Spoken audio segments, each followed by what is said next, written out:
I take these chances on people that I feel like I have a connection with. And because it's more like, again, it's a bond, because it's hard to find that bond and set those expectations from someone you don't have an emotional connection to.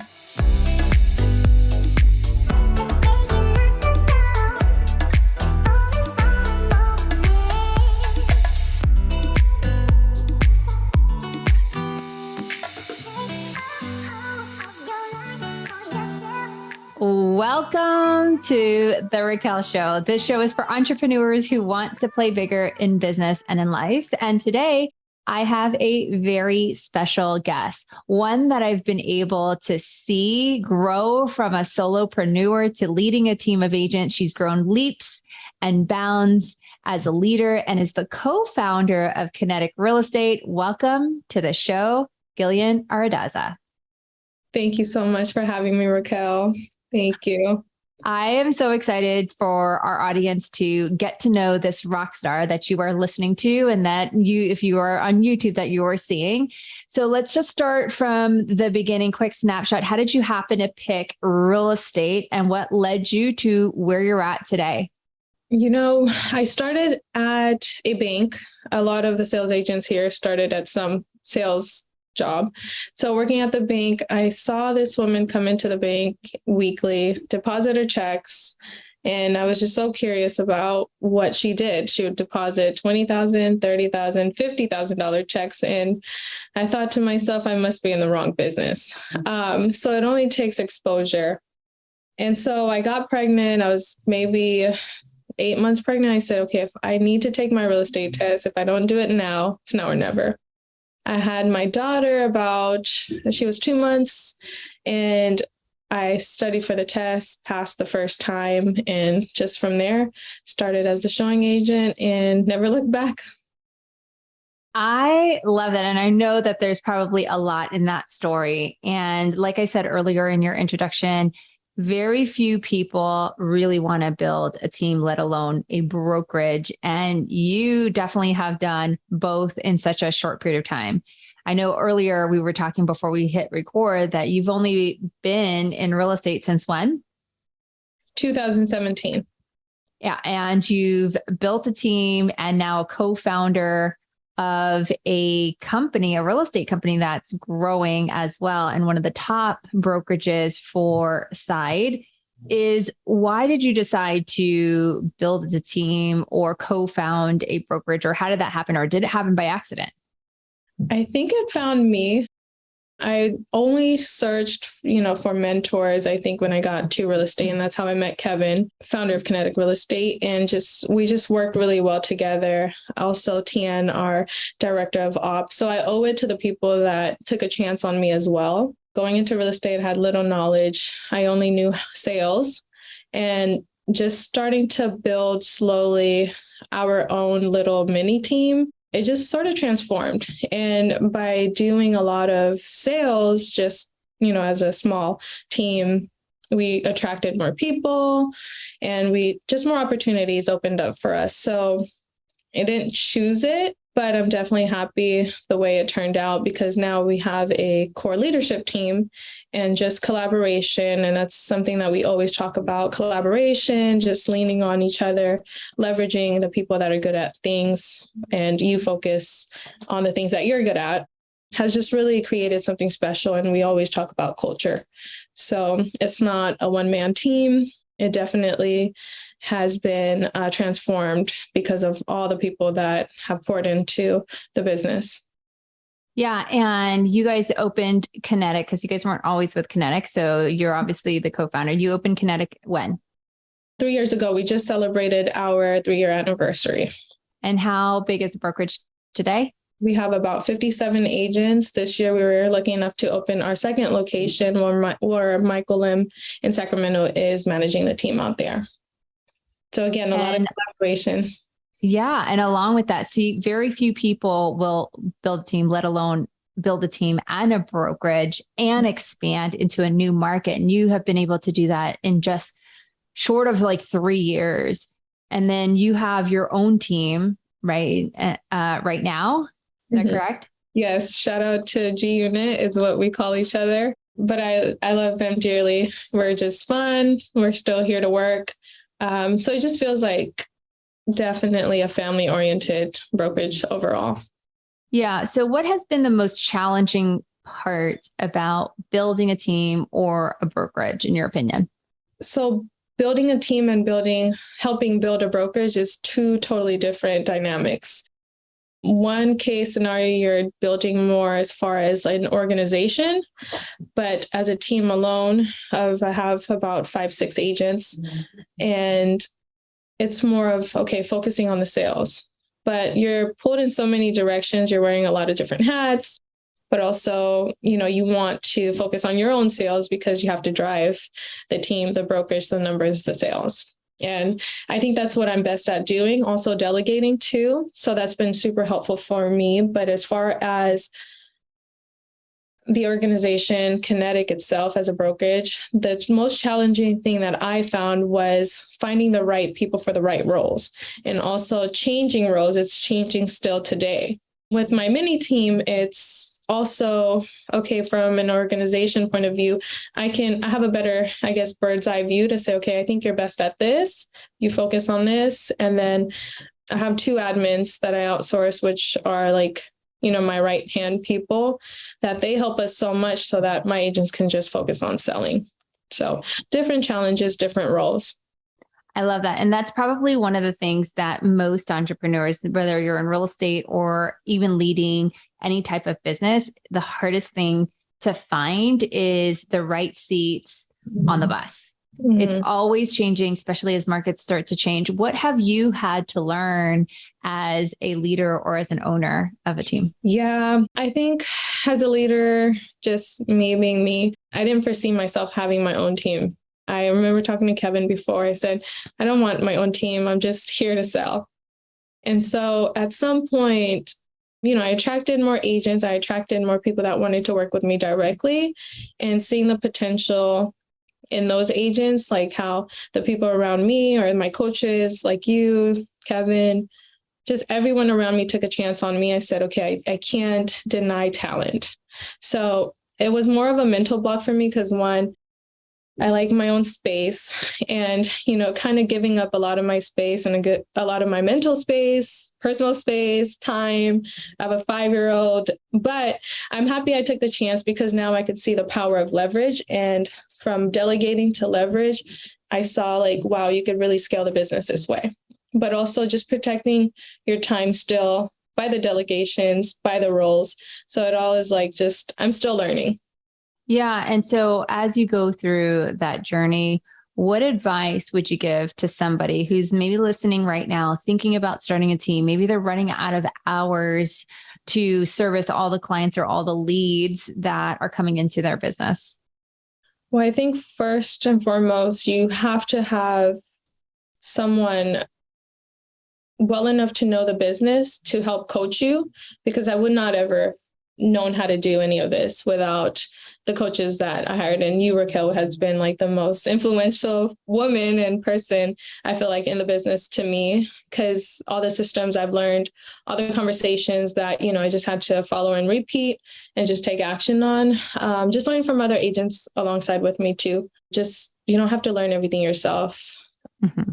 There's definitely shortcuts and obviously people with experience, and you've done a really good job at investing in yourself, investing in your business. And it's actually showing now because you've reached another layer, which many people don't always reach, is investing in people, right? And they always say that the best investment is when you can get talented people and invest in them, because they can take your business to places that you didn't even think was possible. And one thing that I've been able to witness front row is your agents are now starting to produce, but you've been very picky about the people you've brought into your world. And you just talked about it not too long ago about these boundaries. How do you find talented people, or do you have a standards, or have you set a culture within your team for them to actually want to be hungry and go out and produce? So the agents that I work with directly, the 5-6 agents on G Unit, I say 5-6 because one is part-time, but she's killing it, Lauren Bell. I've known them, or I know them through someone, or I know them through school. Montasia and Tajay, I've known them through since I was middle school. So high school and middle school. So I've known them for a long time. Aaron, I met him through, another friend of mine who they're close friends. So I take these chances on people that I feel like I have a connection with. And because it's more like, again, it's a bond, because it's hard to find that bond and set those expectations from someone you don't have an emotional connection to. Mm-hmm. Now the standard is show up, just be hungry. I've had to just play bigger, play harder on myself. And by leading a team, it's okay to set those expectations on the people you're working around, because it is still at the end of the day a business. Yeah. And I have seen you kind of go through this journey, especially in this last year, of you really being on the forefront of sales. And for whatever reason, from our last Play Bigger event, all of a sudden I see things on stories of you being very early in the office. So I have to ask, what do you think has been the keys to your success, especially in a short period of time? What you've been able to accomplish, people don't do this till year 10 in the business. After that Play Bigger event, and it's as cliche as it may sound, women empowerment events, and that's what I've always been about since I don't know when. It was just like a shift, and it was already there. It was just more of a reminder, okay, if you're not going to do it now, you're wasting time. It's about to be December. I'm thinking about all the stuff you're saying. You have to front load this. Nothing counts in November. So I just had to really just shift myself, shift my habits, less time and just lollygagging, just do it. Yeah. And as you look back, what has been the most important lesson in your journey that probably impacted you the most? Not only time block, but take, your appointment serious and know how to categorize what's the main money-making activities and what's the just conversational stuff. So what I think about front loading is, okay, what are the conversations that I have to have on a daily basis? Like the offers, the disclosures, who is going to be the next escrow? Who's going to be the next family we help? And that's been big for me, because you learn to prioritize really who's going to be the next person in escrow. And it's kind of simple, but we get distracted a lot in the business where, oh, we got to go to this event, or, hey, you want to get lunch? You just have to have a laser focused brain and mind if you really want to finish the year strong. That's so true. And I think not only for real estate, but most entrepreneurs, it's once you get into entrepreneurship, it's no longer a clock in from 9 to 5, right? You really got to think about what truly is important, because things can be distracting and everything could be looked at as they all equal the same when really they don't. And what I'm most impressed by with you is you're a business founder, you're somebody who runs a team, you're a wife, you're a mom, and you said you get pulled in so many just different directions. How do you manage it all? I have no idea. I think just having a calendar, I'll kid you not, this year, which I learned from Juan, be a master of your calendar. So since I started doing that, I started noticing where I spend most of my time, but really just an outlet that I use is working out, doing all the stuff that I like to do still, get your hair done, get your nails done, do what makes you feel good, get massages, take mini trips, take day trips to Arizona, do stuff that you like to do, and just be around people that really make you feel good, comfortable, safe, but also, we built a family around Kinetic, and we're all here to play bigger too. So, and it makes it more fun. What drives you? I think now, I didn't realize this before, but freedom of time. Before you asked me 5 years ago, yeah, I want the money, give me the money. But now it's okay. My daughter's growing. She's first kindergarten, but just time and just having a balanced life. Nothing crazy. I love the freedom and I love the time. And I love how you are to your beautiful daughter, Gigi. She's the cutest thing on earth. If there was one advice as she listens to this, who knows when, right? Even years from now, what would you want to say to her that you wish you got earlier as far as advice? Yeah, I think what I grew up with, just having my own mentality, just not taking no for an answer, and just being yourself. You're not going to please everyone. So I learned that throughout growing up through the years. And just even in this industry, again, it's like a very male dominated industry, which being in these women empowerment circles is really like, there's a lot of big women players out there. So I just love being around that because it helps me strive for more. And she's a really strong personality too. So it's, yeah. They say it doesn't fall very far from the tree, right? And, and I think it's just a great example because I always say that even though you think your kids are not watching you, they are, right? And so when you don't go and pursue your goals, guess what's going to happen? They're not going to also pursue your goals. I think the actions that we take, whether we tell them or not, they're watching. And if you had to start over today, knowing what you know today, what would you do if you had to start your business over? What are some of the things that you would do today? Definitely hire the right people, having the admins, the ops, understanding business in terms of sales side, operation side, and, managing your money properly. Because once you start cashing in checks and deals, that can all get confusing, and also you won't be able to scale or leverage what you already have. So invest in yourself too. Just continue to invest in yourself, maybe invest more into yourself. What do you do for fun? I don't know. I always get to ask that question, but I think I'm always having fun. Like, work is fun to me. It's some days it's more tiring, but work is definitely fun. I like the process. I love talking to the people. I love laughing at Instagram memes. Like, that's my fun. I do have a good balance in terms of like still upkeeping myself. So that's my outlet. But fun, I'm trying to figure out like more outdoor stuff. So what's next for Guillean? Well, today specifically, I'm super excited because today I do launch my course, October 17th. Today, you're actually on the website. I wanted to surprise you. It's at the bottom of the website, but it's just a crash course for agents who need help getting to their first escrow, just learning the ins and outs. It's called Sales Agent Secrets, and really just telling you the secrets that you should know in order to get to your first escrow, or even if you're struggling with just hovering over your 5-10 escrows. I love that. You heard it first.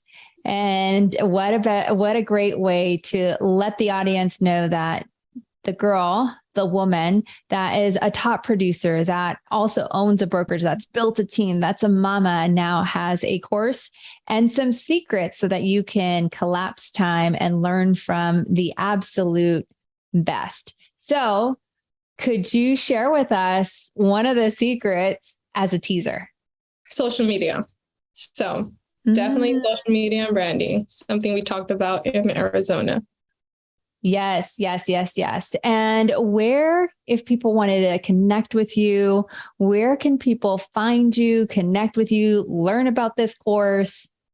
SalesAgentSecrets.com. You can sign up for it. Also, I'm on Instagram, LinkedIn, YouTube, Facebook, wherever social media is, I try to be on.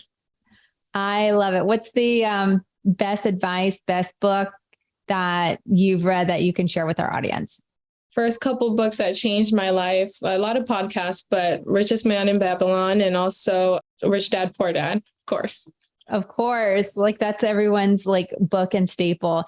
And you talked about it earlier when it comes to understanding your money and understanding and I can tell just from the books that you've read, if people were to look at investing, where should they invest today? Or what advice would you give?